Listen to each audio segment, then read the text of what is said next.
আমি রাগ করব, তুমি রাগ ভাঙাবা। আমি জেদ দেখাবো, তুমি আমার সব জেদগুলা হাসি মুখে পালন করবা। কারণ নিজের বাবা মা, আপনজন, ভাই বোন সবকিছু ছেড়ে আমি তোমার কাছে চলে এসেছি শুধুমাত্র তোমাকে ভালোবেসে। আর এখন যখন চলে এসেছি তখন তো তোমাকে আমার সব কথা মেনে চলতেই হবে। তো হ্যালো বন্ধুরা, আসসালামু আলাইকুম। সবাই কেমন আছেন? সারাটা দিন প্রচন্ড রোদ পড়েছে আর প্রচুর গরম। এত গরমের মধ্যে বরের সাথে হয়ে গেছে ঝড়কা। এখন বর রাগ ভাঙানোর জন্য রাত্রেবেলায় নিয়ে চলে এসেছে বাইরে চটপটি খাওয়াবে তাই। কিন্তু আমার রাগ তো এত সহজ না ভাঙানোর জন্য। আমি তো শুধু চটপটি খাবো না, সবকিছুই খাবো আজ।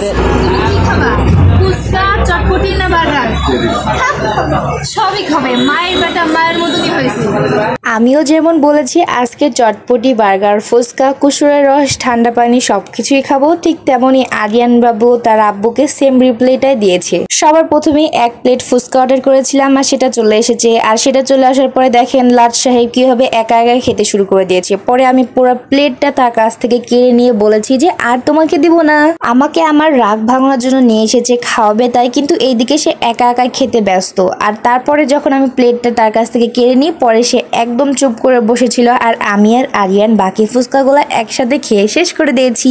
আজকে পুরোটা দিন অনেক গরম আর রোদ পড়েছে, কিন্তু সন্ধ্যাবেলাতে এইরকম ফাঁকা জায়গাতে হালকা বাতাস লাগছিল আর ঠান্ডা ঠান্ডা জায়গাতে এইভাবে চটপটি ফুচকা খেতে কিন্তু দারুণ মজা লেগেছে। আজকে দুপুরবেলায় তার সাথে ঝগড়া করেছিলাম আর তারপরে ঠিক করেছিলাম তার সাথে ঠিক এক সপ্তাহ আর কথা বলবো না, কিন্তু তা আমি করতে পারিনি। ঠিক 1 ঘন্টা পরে সে বারবার এসে আমাকে রাগ ভাঙাচ্ছিল আর তারপরে সে বলে যে রাগ করো না, সন্ধ্যাবেলায় নিয়ে যাবো বাইরে আর তারপরে চটপটি খাওয়াবো। আর আমি তাকে রিপ্লে করেছিলাম শুধু চটপটি খেয়ে আমার রাগ ভাঙবি না, তার সাথে বার্গার, ফুচকা, কুসুরের রস এগুলা সবই খাবো। এত রোদে গরমে প্রথমে ঠান্ডা বাতাসের খোঁজে আমরা 3 জনে চলে গেছিলাম মোটরসাইকেল করে আমাদের রাজশাহীর ফ্লাইওভারে। আর তারপরে সেখানে কিছুক্ষণ ঠান্ডা বাতাস খাওয়ার পরে চলে আসি আমরা খাওয়া দাওয়া করতে। আর তারপরে এইখানে আমরা প্রথমে 1 প্লেট ফুচকা তারপরে চটপটি খাওয়া দাওয়া করি।